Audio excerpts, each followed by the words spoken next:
Father, and of the Son, and of the Holy Spirit. We knew not whether we were in heaven or on earth, for surely there is no such splendour or beauty anywhere on earth. We cannot describe it to you. We only know that God dwells there among men, and that their service surpasses the worship of all other places. When Vladimir, the Prince of Kiev, sent envoys to study worship in neighbouring churches surrounding Constantinople in the 10th century, this is the comment they made concerning the worship they witnessed in Orthodox churches. This element of encountering heaven and earth is how we will describe the worship we've researched in one of our neighbouring churches, St. Nicholas Antiochian Orthodox Church. This is a presentation jointly prepared by Andrew Mead and Karen Campbell. This is what we discovered. John Whitfleet, in his book, Worship Seeking Understanding, outlines 4 ways to describe the relationship between liturgy and a community's engagement with culture. First of all, liturgical expression may lie outside the Christianity-culture dialectic, where worship is an oasis from Christian cultural engagement. It becomes otherworldly, an oasis from the world. The second option is where Christian liturgy is the means by which world engagement takes place. An example is the 19th century revival movement. A third option is where liturgy has an indirect relationship, where it prepares Christians to engage in tasks outside of liturgy, like the Roman Catholic liturgical movement. The fourth approach is where liturgy is just one means for direct cultural engagement, where liturgy is an opportunity to model honest and balanced forms of cultural engagement. One example is the liturgical reforms promoted by the 19th century Danish Bishop Grundtvig. And so Whitfleet suggests the liturgy of the Orthodox Church best fits the first type of relationship, since it seems to be a liturgy with a strong focus on the vertical dimension of worship, preserving an enclave or subculture against the onslaught of eternal influences. Through this presentation, we want to show why the Eastern Orthodox liturgy seems to be so otherworldly as a means of strengthening the desires of the worship towards their first love. So before we study the specific rituals of the Eucharist in the liturgy, let's look at some of the broader rituals that set the tone of transcendence in worship. First of all, look at transcendence in the worship space. The worship space itself is constructed in a way that reflects luminous transcendence. Often at the centre of the building, there's this wide, overarching dome reflecting the worship of the spheres. Around the dome will be windows through which light can stream, creating a sense of luminosity. The dome above, painted with Jesus Christ, pull worshippers like a magnet to heaven. The icons of saints written on the walls gives the worshippers the sense that they're being truly surrounded by a great cloud of witnesses. And the altar behind an ornately decorated wooden wall conveys the message something holy will take place. It was Father Michael's hope that the artwork would continue so that one day the entire story from creation to Last Judgment might be told. Regarding how humans are drawn to a vision of the good life, Smith writes, at a precognitive level, we are attracted to a vision of the good life that's been painted for us in stories and myths, images and icons. Not primarily our minds that are captivated, but our imaginations are captured. When our imagination is hooked, we're hooked. Secondly, transcendence is demonstrated in how time is perceived in worship. On a Sunday in St. Nicholas, even though the main service begins at 10, there's a preparatory service called Matins and many other short services, so that there's no break between these services and worshippers are expected to arrive before 10 a.m. and come forward to pray. The theological idea is that worship expands time and space. There's constant singing in the liturgy, and St. Nicholas describes that it feels like getting on the first step of an escalator and being carried along in a rush until you step off 90 minutes later. This cyclical, continuous music imitates the unending worship of heaven. Orthodox Christians see doctrine and worship as inseparable, whereas Calvin was suspicious of the emotional power of music, and so prioritized the doctrine of the word over music. There's a high view of the creed and the sacraments. The principal creed used is the Nicene Creed. This is not only the symbol of faith and something to be analysed, but like icons points to a greater reality than itself, which is why it's so often recited and studied. And the creed has such a strong basis for this denomination, its implications for how authority is to be understood. Common faith and communion through the sacraments are the main ties to hold the entire church together.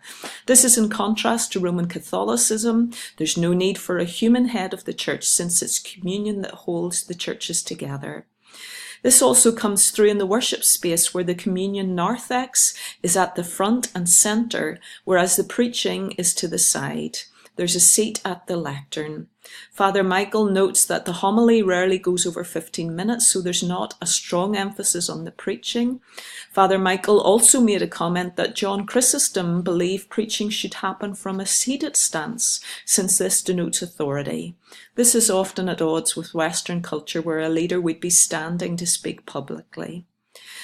The Augustinian anthropology, which James K.A. Smith recovers in Desiring the Kingdom, understands that human persons are not primarily, or for the most part, thinkers or even believers. Instead, human persons are fundamentally and primordially lovers. An Eastern Eucharistic liturgy certainly doesn't treat the Christian as a bobblehead believer. And if Smith is correct that the way to our heart is through our body, then Eastern liturgy has a lot to offer. In many ways, the relationship between word and sacrament highlights many of the differences between East and West. At the risk of painting with too broad a brush, it may be helpful to note the differences between West and Eastern churches. From the Greco-Roman era to the Enlightenment and to the Information Age, the Western Christian tradition has been shaped by a highly intellectualized inheritance from Plato to Descartes to Peel. Westerners have been taught that rationality lies at the bedrock of human identity and salvation. But the Eastern Church has been insulated from this trajectory, far less interested in working out the faith in airtight systems of propositional statements of belief. That's not to say the Eastern Church is anti-intellectual, but it does approach the mystery of faith differently. The Eastern Orthodox Church has never been particularly concerned about the metaphysical nature of the Eucharist. This need to explain what precisely is happening in the Eucharist is a Western concept.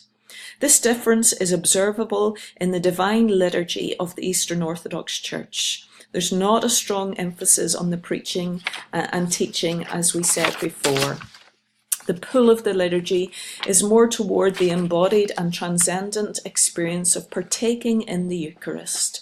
So put differently, tradition is less what we explain and more what we do. Faith is caught more than taught.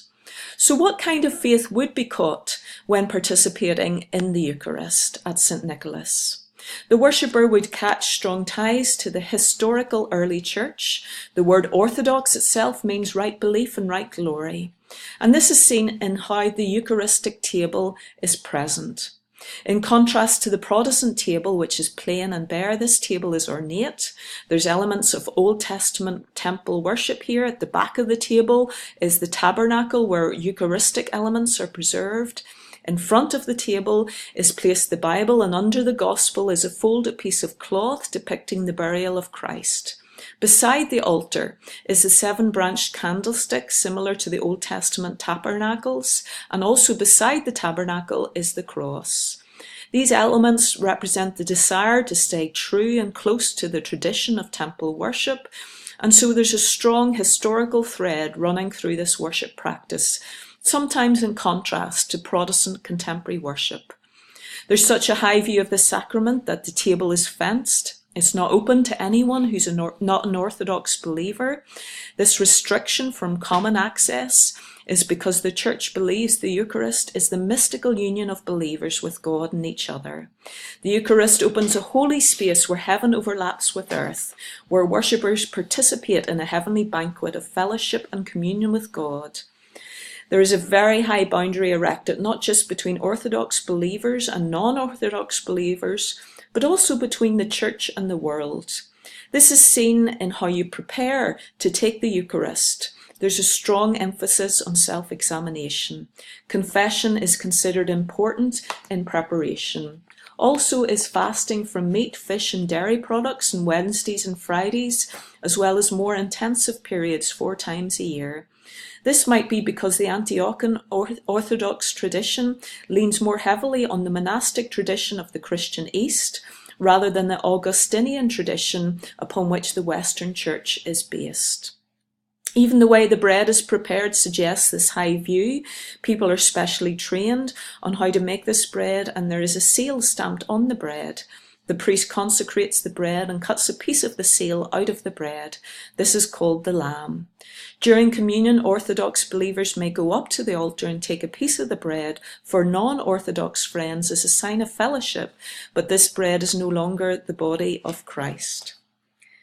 It will be the men of the congregation who serve at the altar, and altar boys will carry the crosses. During the Eucharistic prayer, the anaphora prayer used is from John Chrysostom's liturgy. The prayer asks that the bread and wine be changed, and there's something transcendent happening here.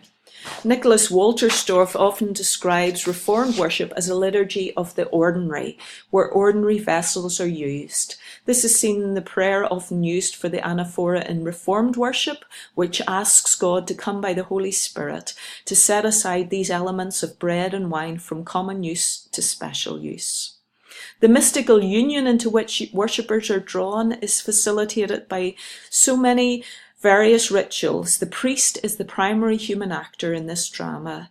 The majority of the liturgical drama takes place round the altar, somewhat out of view of the congregation. The priest kisses the Bible and cup repeatedly, makes the sign of the cross, swings incense and bells. These are a human response to the divine gift. The congregation is not nearly as physically active as a priest. It might seem as though the congregation are spectators. Yet through the liturgy, worshippers do pray, stand, sit, sing, make the sign of the cross, and eventually come forward. So liturgy is clearly meant to be a dialogue between the priest and the congregation in praise of God. So finally, what sacramental practices or habits did we discover that could strengthen the desires of the inhabitants of our own church, Church of the Servant, toward their ultimate love? First of all, fasting is an important practice in the Eastern tradition, especially during Lent, and this is possibly something that we can further try and encourage our congregation to engage in some sort of fasting. Engaging the body to hunger in a different way could open up a freshness to how the Eucharistic feeds and satisfies our deep desire for God's presence and life with us. Also, during our offering, at the opening of the communion liturgy in Church of the Servant, congregants bring forward the bread as a gift of God and the work of human hands.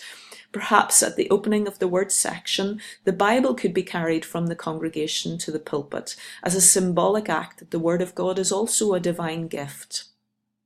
Our contact with the Orthodox tradition has provoked questions, like how can we be countercultural, respecting civil authority of the place we find ourselves in, yet uniting with believers through communion across time and space?